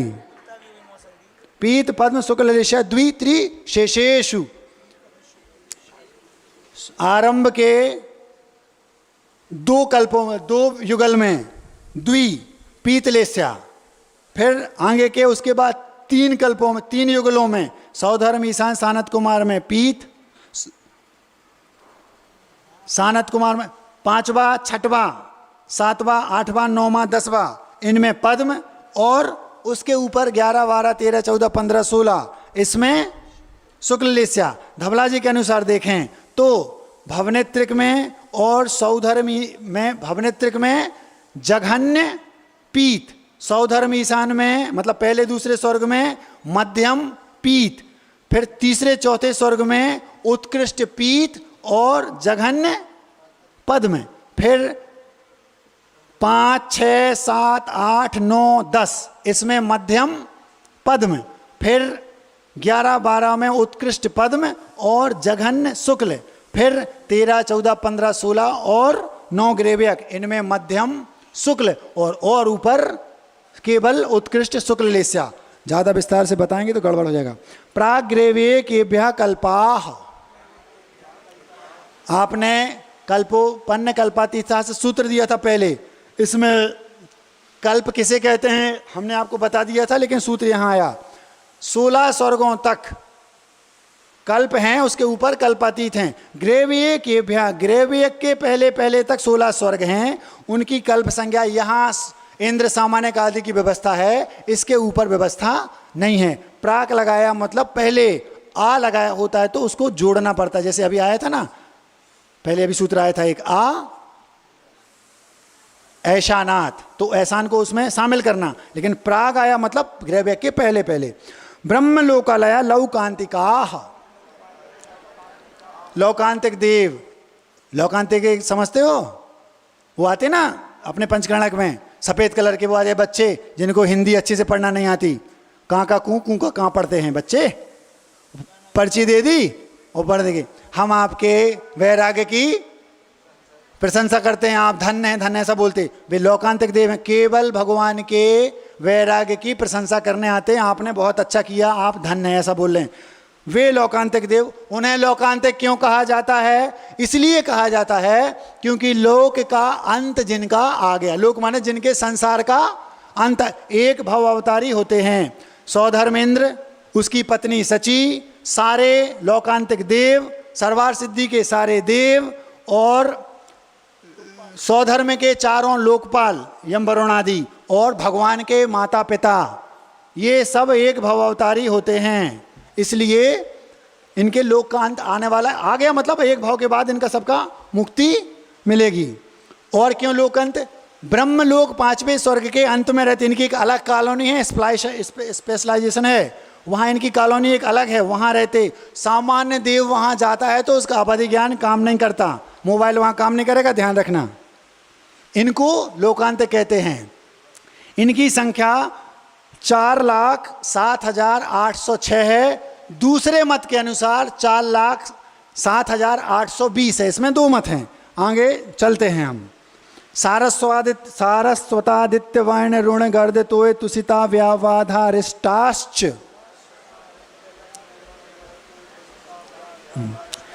पूर्व के सूत्र में एक बात और बतानी थी, जल्दी से बता रहा हूं।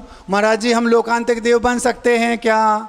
लोकांतिक देव बनने का सौभाग्य मुनिराजों को प्राप्त होता है आचार्य श्री जी के अनुसार, लेकिन ब्रह्मदेव सूरी ने द्रव्य संग्रह की टीका में और उत्तर पुराणकार ने ये कहा, मनुष्य भी, श्रावक भी अगर अच्छी चर्या का पालन करे, भद्र परिणामी है, तो वो भी बन सकता है। वैसे अष्टपावड़ में कुंद कुंद देव ने एक गाथा लिखी, अज्जबी तीर्ण शुद्धा अप्पा झाए भी लोयंती, अज्जबी तीर्ण शुद्धा अप्पा झायंती हवंती तत्त चुआ निबुधुम जंती, ऐसी कुछ गाता है।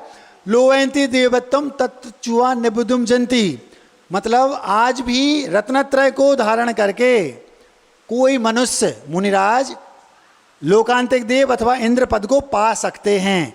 अब ब्रह्मदेव सूरी ने और उत्तर पुराण काल ने कहाँ से लिखा हम कह नहीं सकते, लेकिन दो मत हैं, आप समझ लेना। जाना चाहो तो देख लो। उसके लिए स्वप्न में भी कभी अपने ब्रह्मचर्य में दोष ना लगा हो, ऐसा व्यक्ति वहाँ जा सकता है। तो ये सारस्वत, ये 8 प्रकार के सारस्वत, आदित्य, वहनी, अरुण, गर्दतोय, तुसित, अव्यावाद, अरिष्ट, ये 8 प्रकार के लोकांतिक देव हैं। 4 शब्द से इनके बीच में 2-2 और होते हैं, ये लगा लेना। विजयादिशु द्विचर्मा, जैसे ऊपर सरवार सिद्धि के लोग देव एक भवतारी हैं, ऐसे जो विजय आदि हैं, मतलब विजय, वैजयंत, जयंत और अपराजित, इनके देव 2 भव अवतारी हैं, द्विचरम वाले हैं। इसका अर्थ लोग बहुत गलत लगाते हैं। पंडित जी सुनिए ध्यान से, इसका ये मतलब नहीं है कि एक बार वो विजय आदि में गया, यहाँ आया और वापस वहाँ जाएगा जब मुक्त होगा, ऐसा नहीं। ऐसा लगाना वहाँ से यहाँ आया, यहाँ से आके कहीं भी चला जाए, फिर मनुष्य बना, मुक्त हो जाएगा। ये 2 भाव का अर्थ है, विस्तार से नहीं बता पाएंगे। औपाधिक मनुष्यभ्या शेषास्त्रिक योनया, आपने त्रियंचों की बात की थी तीसरे अध्याय में, वो कौन है? औपपादिक, उपपाद जन्म वाले। नारकियों का और देवों का उपपाद जन्म होता है, उपपाद सैया होती, वहाँ उनका जन्म होता है। हमारे जैसे प्रसूति का ग्रह में उनका जन्म नहीं होता, ध्यान रखना। तो उपपाद जन्म वाले मतलब देव और नारकी और मनुष्य, इनको छोड़ करके जितने बचे वे सब त्रियंच हैं। चींटी, खटमल, मक्खी, मच्छर, हाथी, गधा, ऊंट, बिलैया, ये सब त्रियंच हैं। स्थिति रसुरनाग सुपर्णद्वीप शेषाणाम सागरोपम त्रिपल्योपमार्दहीन मिताः। भवनवासी देवों की स्थिति बता रहे हैं यहाँ पर। आयु कितनी है आप चिंता नहीं करना, बहुत 60 हैं ये सूत्र, छोटे छोटे, जल्दी हो जाएगा। हाँ, और कहीं जाना भी नहीं, पानी गिर रहा है, वैसे पानी पीना नहीं आपको, तो आपका तो एक आसन होगा अथवा किसी का उपवास होगा, ठीक है। स्थिति भवनवासियों के जो आपने 10 प्रकार के भेद कहे, उसमें से असुर कुमार की एक सागर, सागरोपम, नाग कुमार की 3 पल्ल, सुपर्ण कुमार की 2.5 पल्ल और दीप कुमार की 2 पल्ल, और शेष जो 6 प्रकार के बचे उनकी 1.5 पल्ल उत्कृष्ट स्थिति है, मतलब इतने समय तक वो वहाँ रहेंगे। इसमें एक बहुत अच्छी बात है, पंडित जी ध्यान से सुनिए। मिताह, इसमें विसर्ग लगा है, किसी भी व्याकरण से वो मिता वहाँ पर विसर्ग सिद्ध नहीं होता आचार्य के अनुसार। उस विसर्ग को यदि आपकी किताब में लगा हो तो हटा लो, सबसे लास्ट में उस सूत्र के विसर्ग लगा होगा, 2 बिंदी बनी हैं। क्यों? क्योंकि इताह शब्द इसकी व्याख्या ना तो सरवार सिद्धि में, ना राजवार्तिक में, ना श्लोक वार्तिक में कहीं नहीं की गई। आचार्य श्री ने इसका ये अर्थ लगाया, स्थिति इताह मतलब प्राप्ता, इतनी स्थिति उनको प्राप्त है, ये अर्थ वहाँ पर लगाया। सौधर्म ईशानयो सागरोपमे अधिके, सौधर्म और ईशान इनकी उत्कृष्ट आयु दो सागर से कुछ अधिक है। सागरोपम अधिके में द्विवचन है नपुंसक लिंग का, इसलिए दो सागर से कुछ अधिक है। धवलाकार ने 2.5 सागर ही मानी, इसमें अधिक से इनने आधा, सम्यक दृष्टि जो घातायस्क है उसकी आधा सागर, और जो मिथ्या दृष्टि घातायस्क है उसकी पल्योपम का असंख्या तो भाग अधिक ऐसा माना। तो 2.5 सागर आचार्य जी का यही मत है, 2.5 सागर उनकी उत्कृष्ट स्थिति है। सौधर्म और ईशान स्वर्ग में पहुंच गए, वहां पर आप मुनिराज बनना जरूरी है। आरणाच्युतार्थ दूर्ध में कई के नवसु ग्रहवेकेशु विजयादिषु सर्वार्थ सिद्धौ च।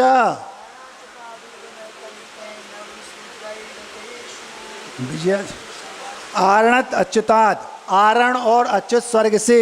अब यहां देखो पंडित जी, ऊर्ध्वम लिखा है। आचार्य श्री ने कहा कि जब आपने पहले ऊपरी ऊपरी कह दिया कि स्वर्ग एक के ऊपर एक के ऊपर एक एक युगल हैं, फिर ऊर्ध्वम क्यों कहा? इस शब्द की व्याख्या भी सर्वार्थ सिद्धि, राजवार्तिक और श्लोक वार्तिक आदि कहीं नहीं की गई।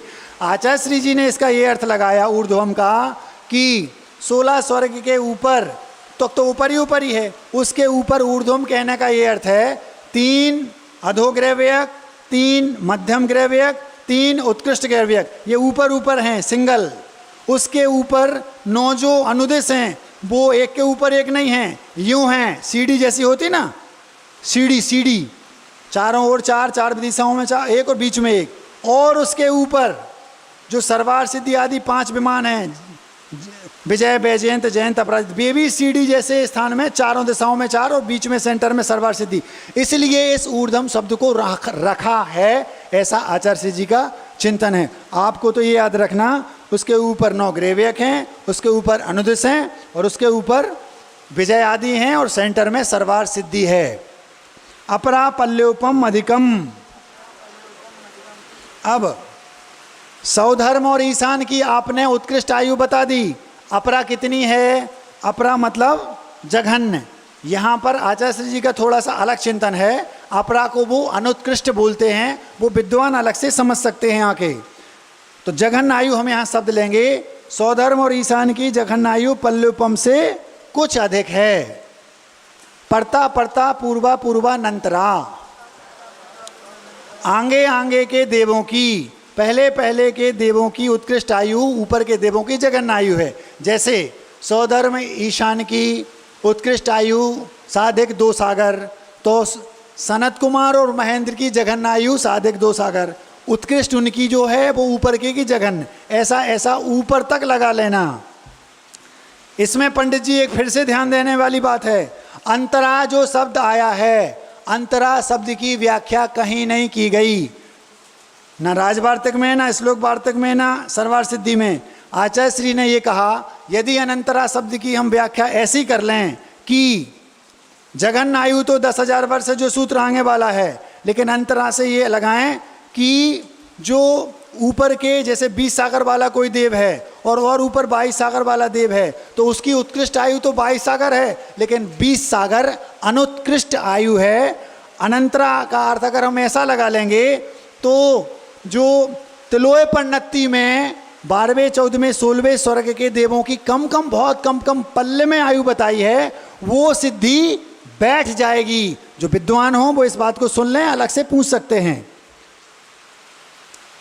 नारकाणाम च द्वितीय आदिशु, नारकियों की भी दूसरे आदि नरक से ऐसा ही समझना। जैसे तीसरे अध्याय में सूत्र आया था 23 वेग 30 10 सप्त, ऐसा सूत्र आया था, मतलब उन नरकों की पहले नरक की 1 सागर, दूसरे नरक की 3 सागर, तीसरे नरक की 7 सागर। तो जो दूसरे नरक की, पहले नरक की उत्कृष्ट आयु 1 सागर है, वो दूसरे नरक की जघन्य आयु 1 सागर है, ऐसा वहाँ भी लगा लेना, ये इस सूत्र का अर्थ है। अब पहले नरक की क्यों नहीं बताई? क्योंकि उसके पहले क्या था? कुछ था नहीं, तो हम कैसे बताएं? तो उसके लिए सूत्र आ रहा है 10 वर्ष सहस्राणि प्रथमायाम, मतलब पहले नरक की जघन्य आयु 10,000 वर्ष है, ये इस सूत्र का अर्थ है। दूसरे नरक की क्या है? पहले नरक की जो उत्कृष्ट आयु है वो दूसरे नरक की जघन्य आयु। तो पहले नरक की जघन्य आयु कितनी है? उसके लिए ये सूत्र दिया 10,000 वर्ष। कम से कम नरकों में 10,000 वर्ष तक तो गिल्ली डंडा खेलना ही पड़ेगा। चाहे आप खेलो चाहे कोई आपसे खेले, समझ गए। भवनेषु चा, भवनवासियों की भी जघन्य आयु 10,000 वर्ष है।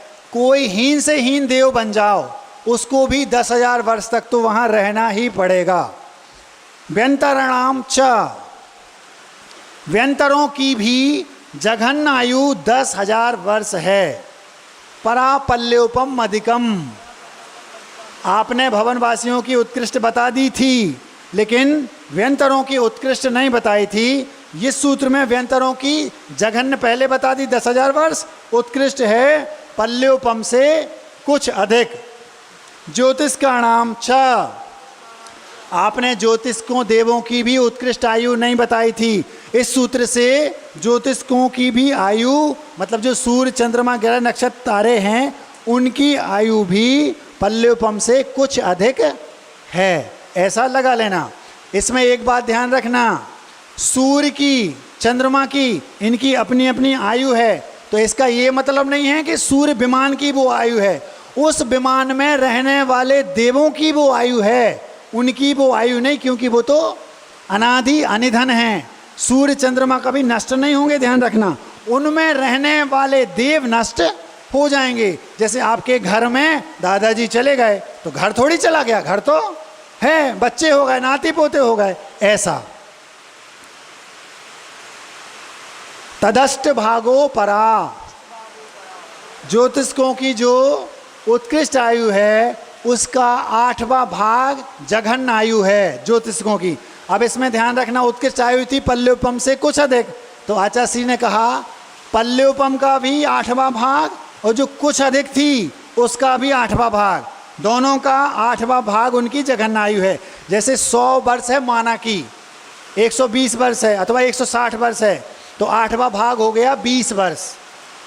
उसमें कुछ ज़्यादा है तो 8वां भाग कुछ ज़्यादा का भी करना, ये ध्यान रखना। लौकांतिका नाम अष्टौ सागरोपमाणि सर्वेशाम, लौकांतिक देवों की उत्कृष्ट और जघन्य का भेद नहीं है, सभी की आयु 8 सागर है। एक दूसरे मत के अनुसार जो अरिष्ट नाम के लौकांतिक देव हैं उनकी 9 सागर आयु भी है। एक बात इसमें और व्याकरण की दृष्टि से पंडित जी, इसमें लौकांतिका नाम अष्टौ लिखा, अष्टौ और अष्ट ये दोनों विकल्प से बनते हैं, इन्होंने अष्टौ का प्रयोग किया, अष्ट का भी करते तो चल जाता। इतना ही इस अध्याय में है, समय ज़्यादा ले लिया, आप लोगों के पास था तो दे दिया, हम क्या करें। इस प्रकार चौथा अध्याय पूर्ण हुआ। आप लोग कल तैयार रहें 5वें अध्याय के लिए। पूज्य मुनिषि विनम्र सागर जी आपके सामने रखेंगे, इतना ही पर्याप्त है। अहिंसा परमो धर्म की, बोधि समाधि परिणाम शुद्धि, स्वात्मोपलब्धि शिव शौक सिद्धि, चिंतामणिम चिंतित वस्तुदाने तौम बंद मानस ममास्तु देवी।